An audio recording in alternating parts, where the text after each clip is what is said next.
this one really is a fish out of water story, because your central character is a Scottish policeman, and I tried to think of somewhere more alien than South Florida, and I couldn't. Couldn't really think of anywhere. No, I mean that was the appeal to it, really, and it was just the idea that if you wanted to take somebody out of Edinburgh, you couldn't really think of anywhere more different to stick them in, than Miami as a city. And then I kind of, the similarities kind of after this started to play on my head, and the similarities were basically the kind of the duality thing that the Edinburgh has always had, and it's been expressed in sort of literature like kind of Robert Louis Stevenson and all that. Jekyll and Hyde was inspired from there, and being this really kind of quite kind of snooty kind of festival kind of cultural city, and this really kind of dregsy kind of sort of kind of low life kind of underclass town as well. And Miami's got the similar kind of thing. It's got this darkness and light thing going on. It's got this very it's just kind of very sophisticated kind of cocktail kind of night clubbing kind of sort of and the healthy kind of outdoor life of sailing and fishing and stuff like that. And it's got this very kind of noirish kind of aspect to it that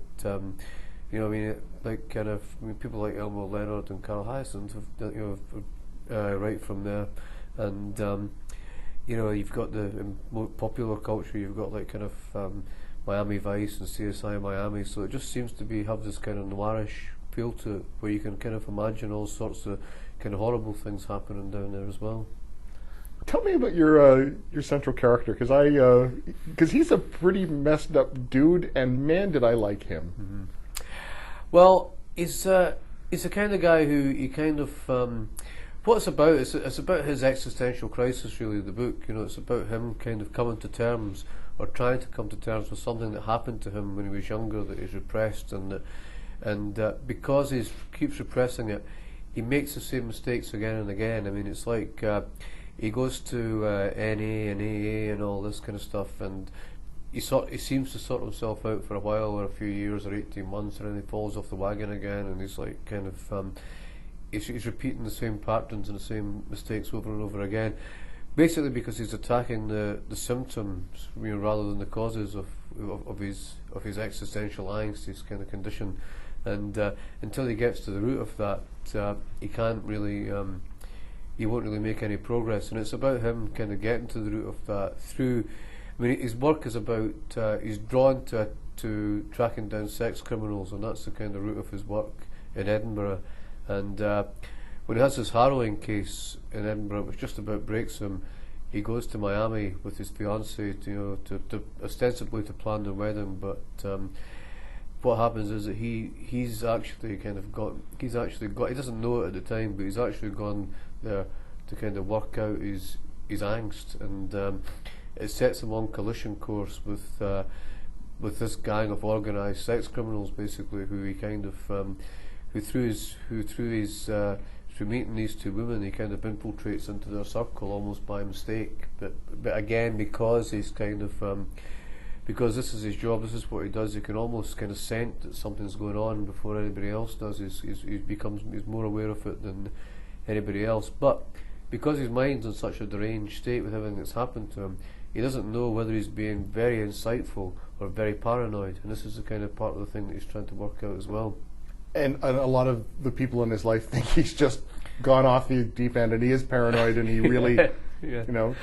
Yes, but he kind of is a bit of a mess. But in some ways, he's a kind of, in some ways, he's a likable mess. He's not a bad guy. He's a guy who's trying to do the right thing, and he's trying to work out what's going on, and he's trying to improve, and he's basically kind of, he's basically got a good heart. He wants to do the right thing, but he is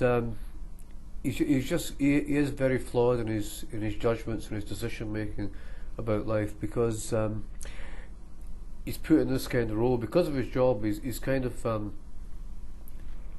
exalted, and he has this power. And I think when you have a job that confers you a certain amount of power over people, like a police officer, and you also, because a job where you have to see the flaws in people and the flaws in society, it doesn't lend much to introspection. You know what I mean? It kind of makes you kind of inclined to sort of to look outwards at the things, at all the things that are wrong in the world, and the things that are wrong in other people, instead of looking inwards at the things that are kind of wrong with yourself.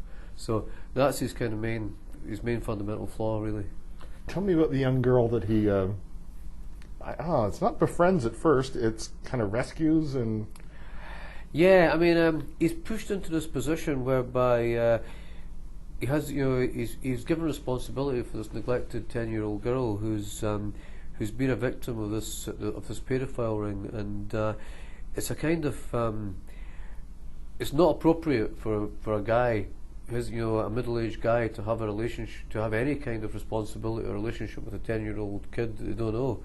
So he's cast into this kind of horrible kind of minefield and horrible kind of area of jeopardy, particularly as he has to kind of negotiate her kind of inappropriate sexuality, because she's been inappropriately sexualised due to her contact with these paedophiles, and but he's the only one that can actually do anything for her, because there's just nobody else. So basically, by default, he has to become the guy who kind of who rescues her, kind of befriends her, and tries to kind of help her come to terms with what's happened to her. But at the same time, she helps him come to terms with what's happened to him. So she actually kind of starts to help him too. So it becomes a kind of a weird set of circumstances whereby two very damaged people kind of recognise the damage in each other, and they actually they come together and they help each other.